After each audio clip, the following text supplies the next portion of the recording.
Bonjour à tous et à tous, j'espère que vous allez bien, c'est Christopher. Donc pour ceux qui ne me connaissent pas, je suis éducateur sportif, donc coach sportif à domicile, en extérieur et en salle de sport. Et aujourd'hui, je vais répondre à une des questions qui m'est posée le plus fréquemment quand j'entraîne des gens, c'est la perte de poids. Comment intégrer, comment faire pour perdre du poids. Donc aujourd'hui, comme ça, je vais répondre à cette question-là. Donc on va la diviser en 5 étapes. Donc, il y a des étapes que vous allez pouvoir commencer à mettre dès maintenant et après au fur et à mesure du temps. Donc, on va utiliser le tableau pour expliquer un petit peu tout ça, comme ça sera beaucoup plus simple. Donc, on va passer tout de suite à l'étape numéro 1. Donc, nous passons à l'étape numéro 1 pour commencer à perdre du poids. Et ça, c'est quelque chose que vous allez pouvoir faire dès maintenant. Ça va être de calculer ses besoins caloriques de maintenance. Qu'est-ce que c'est? Ça va être ce que votre corps a besoin au quotidien pour maintenir votre poids. D'accord? Donc pour avoir ce calcul-là, vous allez sur Internet, parce que si je vous sors le calcul là maintenant, ça ne servira à rien. Allez sur Internet, vous marquez calculer les besoins caloriques de maintenance. Donc vous allez voir, ils vont vous demander si vous êtes un homme ou une femme, votre poids, votre taille, votre âge. Donc en fait, globalement pour vous expliquer, ils vont calculer votre IMC et avec ça, ils vont vous donner un chiffre.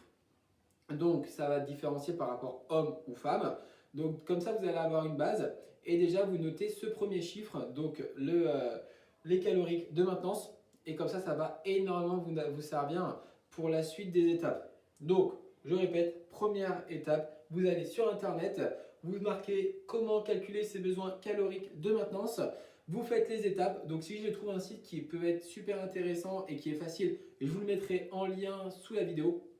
Sinon, marquez-le sur Internet et prenez ce chiffre-là, notez-le et comme ça, c'est top. Donc là, on va passer tout de suite à l'étape numéro 2 pour réellement commencer à perdre du poids. On se retrouve sur l'étape 2. Donc après avoir calculé votre chiffre de total de maintien calorique, là, on va parler du déficit calorique. Donc pour perdre du poids, c'est simple sur le papier, mais en fait, c'est pas si simple que ça. Puisque en fait, au niveau de votre total calorique, il va falloir faire un déficit. Ça veut dire qu'il va falloir être en négatif par rapport au premier chiffre que vous avez trouvé. Donc, on va prendre deux exemples très très simples. On va prendre une personne dite musclée, donc une personne qui va faire de la musculation, et une personne en corpulence normale. Donc quand je dis corpulence normale, c'est une personne qui fait un petit peu de sport ou pas du tout, mais qui n'est pas dans l'extrême au niveau musculation. Le but, d'accord, pour une personne musclée, ça va être de descendre un tout petit peu. Donc, on va prendre un exemple de 2500 kilocalories en maintenance. Le but, ça va être de descendre de 200 à 300 kilocalories par jour. Pourquoi? Ça va vous éviter de perdre de la masse musculaire trop importante et trop rapidement. Donc, on essaye, donc la perte de poids va être forcément plus longue, mais avec un maintien du muscle. On va essayer de maintenir donc un total calorique au total en fin de journée de 2200 à 2300. Bien sûr, j'ai pris l'exemple de 2500, d'accord? Si votre chiffre n'est pas 2500, bien sûr, vous faites par rapport à... Pour une personne de corpulence normale, donc on va dire un petit peu monsieur, madame de tous les jours, on peut être un tout petit peu plus agressif, d'accord? Puisqu'on a un petit peu moins de muscles, on va pouvoir les puiser un peu plus dans la masse graisseuse. Donc là, on va y chercher un petit peu plus, donc des équivalents de 400 à 500 kilocalories par jour. Donc j'ai repris l'exemple de 2500 kilocalories, d'accord? Ça reste un exemple. Nous allons chercher entre 2000 et 2100, d'accord? Journalier. Donc, je récapitule. Après avoir trouvé votre maintien au niveau calorique, on va aller chercher le déficit calorique pour commencer à perdre du poids. Donc, deux personnes, soit vous êtes ici, soit vous êtes ici. Personne musclée, on essaye d'aller chercher, on est un petit peu moins agressif, 200 à 300 kilocalories par jour en moins, d'accord, par rapport à votre maintien. Si vous êtes en corpulence normale, donc un petit peu plus monsieur et madame tout le monde de tous les jours, on va aller chercher 400 à 500 kilocalories par jour en moins sur votre maintien.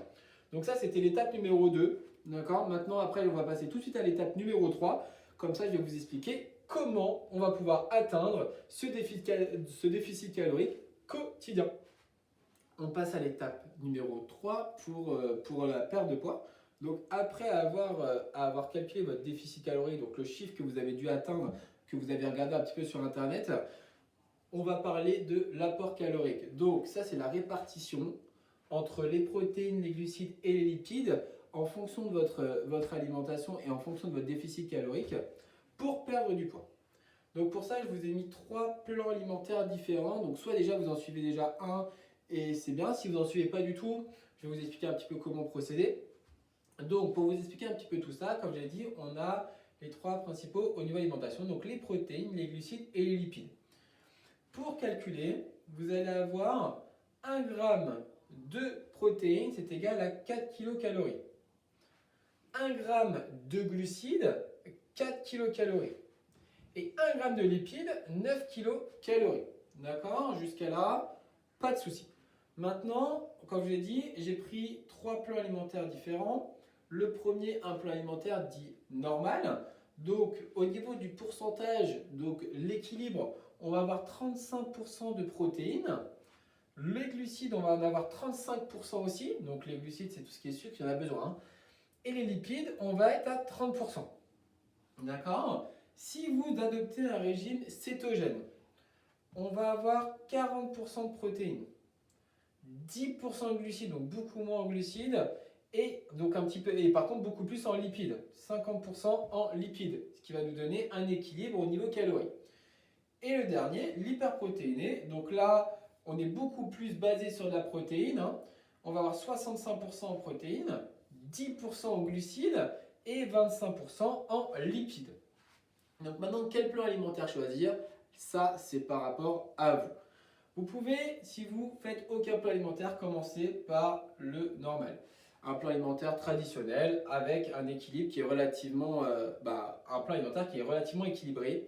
Si vous perdez du poids, parfait, super, ce plan alimentaire vous convient. Par contre, si vous ne perdez pas, ça peut être intéressant de passer sur un cétogène ou un hyperprotéiné.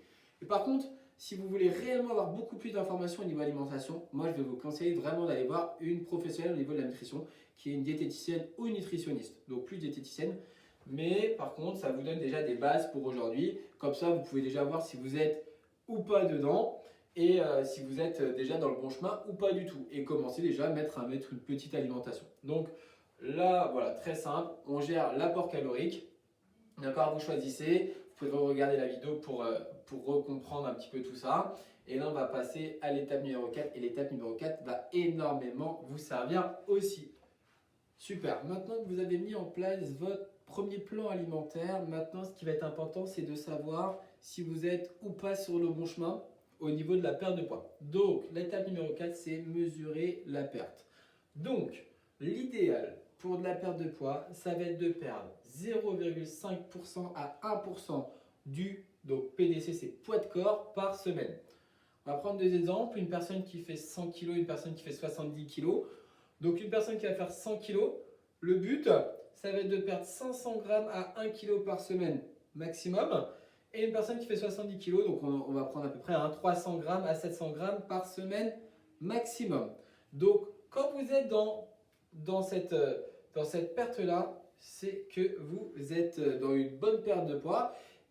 Par contre, si vous commencez à ne plus perdre de poids, il va falloir commencer à réadapter votre plan alimentaire. Je m'explique.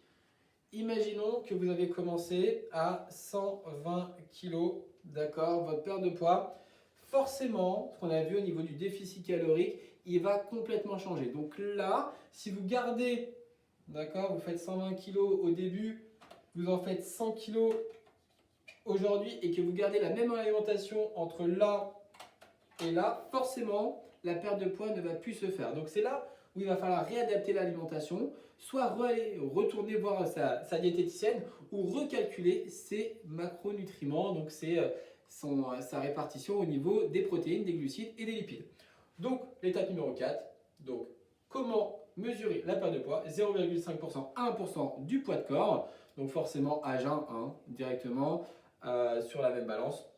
Et comme ça, si vous êtes dans ces chiffres-là, c'est que vous êtes dans une bonne perte de poids. Si vous commencez à ne plus perdre, vous recalculez votre déficit calorique. Si vous perdez même trop, c'est pas bon parce que vous allez perdre beaucoup trop de muscles. Il faut recalculer aussi votre déficit calorique et votre apport. Donc voilà, étape numéro 4, il faut mesurer la perte de poids. On passe à l'étape numéro 5. Donc on va commencer à arriver dans les deux dernières étapes pour commencer à perdre du poids. On a parlé un tout petit peu juste avant, donc comment mesurer la perte de poids au niveau calories. Maintenant, ce qui va être intéressant, c'est les mensurations aussi, d'accord? Essayez de prendre vos mensurations, ça va être super important. Moi, ce que je vais vous conseiller, c'est de prendre les mensurations des bras, bras droit, bras gauche, la poitrine, l'assemble au niveau de l'abdos, donc au niveau du nombril, et les cuisses droite, gauche. Après, si vous voulez en faire un petit peu plus au niveau du cou, au niveau des mollets, c'est libre à vous. Mais par contre, mesurez ces 4 là, essayez de les mesurer tous les mois, ça va être important, puisque au bout d'un certain temps, donc quand vous avez perdu quand même pas mal de poids, derrière, ça va jouer beaucoup au niveau de la mensuration. Quelque chose qui peut être important aussi, ça va être de faire des photos. Pourquoi? Parce qu'on se voit tous les jours dans une glace et on ne voit pas forcément le changement. Donc ça peut être intéressant de faire une photo tous les 2-3 mois pour voir le changement. Donc une photo, on va dire, le plus nu possible en sous-vêtements. Comme ça, vous allez voir un petit peu les transformations de face, sur le côté et de dos. Donc de face, sur le côté et de dos. Comme ça, vous allez voir un petit peu les transformations au niveau des mensurations, au niveau physique aussi, au niveau morphologie. Donc, je répète, mensuration. Prenez vos mensurations. Faites-moi un tableau avec les bras, la poitrine, les abdos, les cuisses. Vous mesurez ça tous les mois. Une photo tous les 2-3 mois, trimestriel, c'est parfait. Et comme ça, vous commencez à avoir déjà une bonne perte de poids. Donc là, on va déjà passer à l'étape numéro 6. La dernière étape numéro 6, ça va être la plus importante et c'est celle que je préfère. On passe tout de suite à la dernière étape, l'étape numéro 6. Et oui, on n'en a pas parlé, il ne faut pas oublier, je suis éducateur sportif, coach sportif, donc faites du sport. Le sport, ça va vous permettre, alors pas forcément de perdre du poids, quoique on va pouvoir aussi avoir un déficit calorique grâce au sport. Mais déjà, ça va vous permettre de vous sentir mieux dans votre corps, tonifier, renforcer les muscles et améliorer votre silhouette. Vous pouvez faire 3 types de sports, ce que je conseille, du cardio, d'accord, vous pouvez faire ça en salle dehors, vous pouvez le fractionner, le travailler en fractionné, donc avec, on appelle ça en fractionné avec un échange de temps de travail et temps de récupération, ou un travail de fond, donc je vais donner un exemple très simple, la course à pied, de la marche rapide, du vélo, de la natation, il y a quand même pas mal de courses de fond, donc bougez, bougez, bougez, bougez, faites-moi du renforcement musculaire.